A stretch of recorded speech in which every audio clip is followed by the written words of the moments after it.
पिछले साल 2020 में जापान एनिमे इंडस्ट्री का मार्केट साइज लगभग $23.56 बिलियन का था, जो 2019 के मुकाबले 3.5% कम था। मगर हमें ये बात नहीं भूलनी चाहिए कि 2020 में पेंडेमिक स्टार्ट हो गया था, जिसकी वजह से बहुत सारे मार्केट क्रैश हुए थे। और उस पेंडेमिक के दौरान भी इतना अच्छा खासा मार्केट रखना बहुत ही बड़ी बात है, क्योंकि बहुत सारी इंडस्ट्री उस टाइम पे बिल्कुल ख़त्म हो गई थी। और अब 2021 में प्रिडिक्ट किया गया है कि जापान एनिमे इंडस्ट्री का मार्केट साइज लगभग $25 बिलियन से ऊपर का होगा।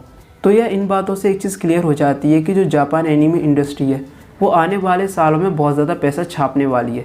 तो इसका मतलब जो एनिमे इंडस्ट्री के अंदर जो लोग काम कर रहे हैं उनकी लाइफ भी अच्छी खासी चल रही होगी, है ना।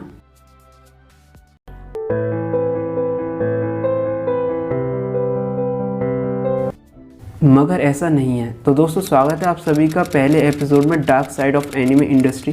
तो चलिए अब इस वीडियो को स्टार्ट करते हैं।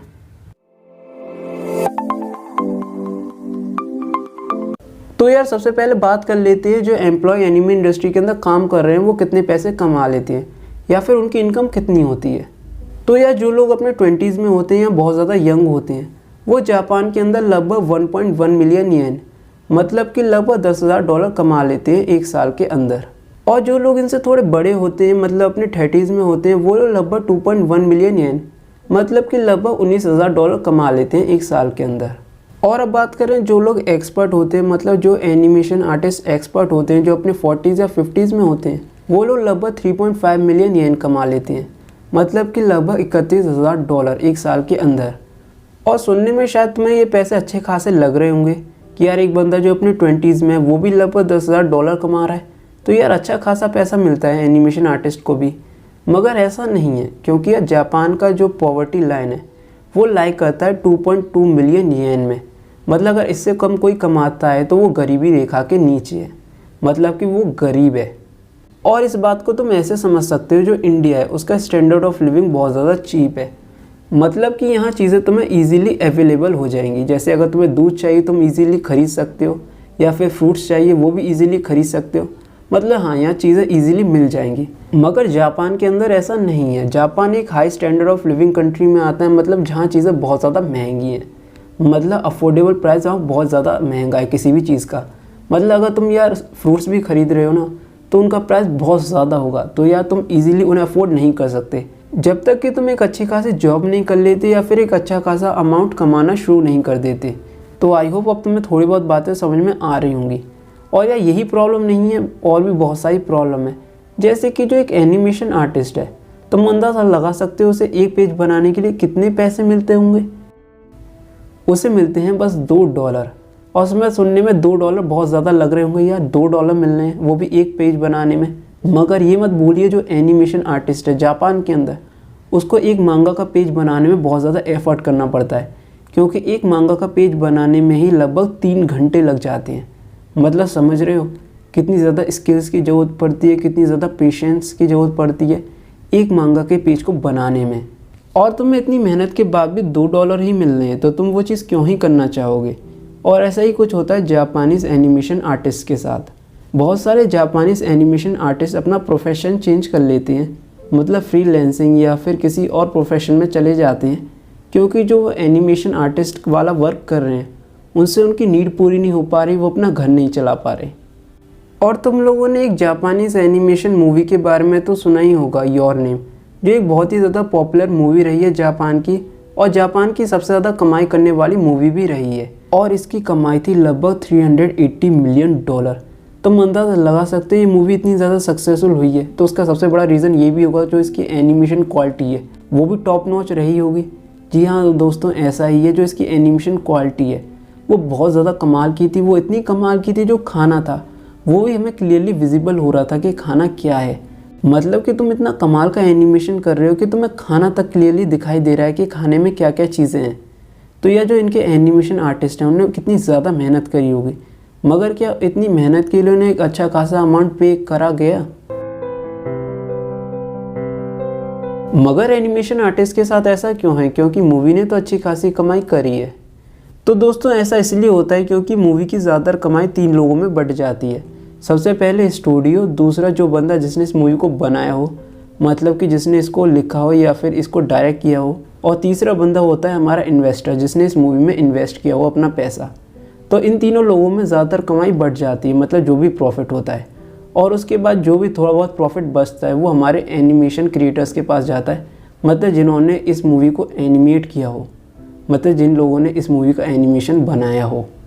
तो यार ये बात सुनने में अगर तुम्हें थोड़ी बहुत सैड लग रही है, मतलब कि यार एक एनिमेशन क्रिएटर के साथ ये हो रहा है, तो अभी रुक जाओ, क्योंकि अब हम जिस चीज़ के बारे में बात करने वाले हैं वो और ज़्यादा सैड है।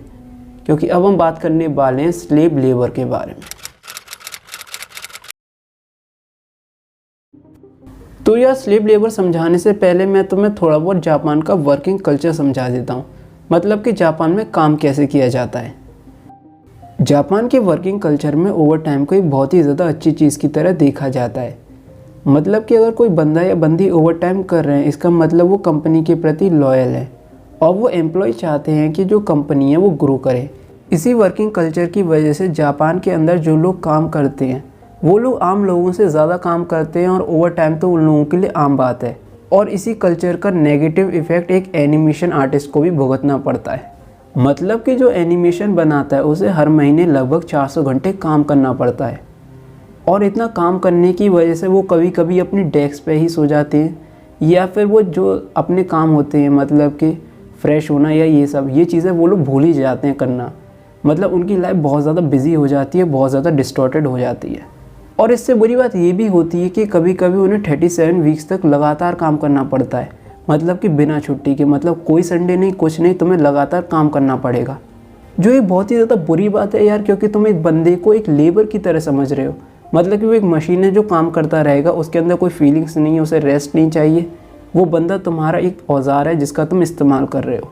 और इतने बुरे इन्वायरमेंट की वजह से एक बंदे की इतनी ज़्यादा तबीयत ख़राब हो जाती है कि कभी कभी उसे डिप्रेशन आ जाता है, कभी कभी एंजाइटी आ जाती है, और कभी कभी तो वो सुसाइड भी कर लेता है।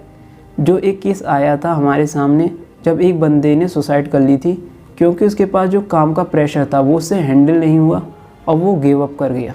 और यारो ये तो एक केस है, ना जाने कितने केस तो हमारे सामने भी नहीं आए। और मैं एक छोटी सी चीज़ और ऐड करना चाहूँगा, जो स्टूडियो हैं बड़े बड़े, जैसे कि मापा हो गया या फिर कोई ऑर्बिट हो गया, इनमें जो एम्प्लॉय काम करते हैं उन पर बहुत ज़्यादा प्रेशर होता है। इसी वजह से एक मापा के एम्प्लॉय ने अपनी जॉब छोड़ दी, क्योंकि उसकी मेंटल हेल्थ को बहुत ज़्यादा इफेक्ट हो रहा था, उस पर बहुत ज़्यादा प्रेशर आ रहा था और काम का बर्डन तो बहुत ज़्यादा था ही। तो हाँ यार, ये जापान के वर्किंग इन्वायरमेंट की बहुत ज़्यादा बुरी चीज़ है।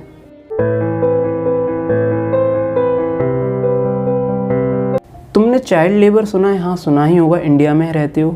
उसका थोड़ा सा मॉडिफाई वर्जन लिया, उसे हम इंटर्न कहते हैं।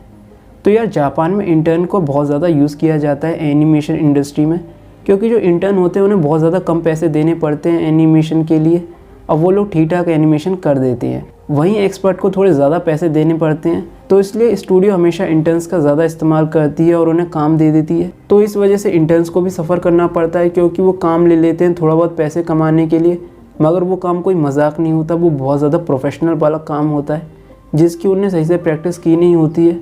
तो इस वजह से उनका जो काम है वो भी बहुत ज़्यादा हो जाता है, जिसकी वजह से उनका स्ट्रेस लेवल भी अलग पहुंच जाता है, मतलब बहुत ज़्यादा हाई लेवल पे पहुंच जाता है। इसलिए जापान के अंदर जो मतलब मेंटल हेल्थ है उस पर बहुत ज़्यादा जोर दिया जाता है, और साथ ही अब वहाँ का वर्किंग इन्वायरमेंट सुधर रहा है।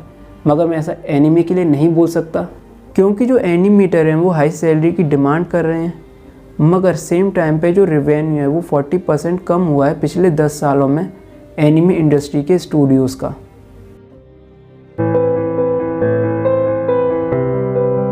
तो इन्हीं सभी कारणों की वजह से जापानीज़ एनिमे इंडस्ट्री के अंदर इम्प्रूवमेंट लाने की ज़रूरत है, क्योंकि इम्प्रूवमेंट नहीं आता तो शायद एनिमे इंडस्ट्री क्रैश भी कर सकती है फ्यूचर में।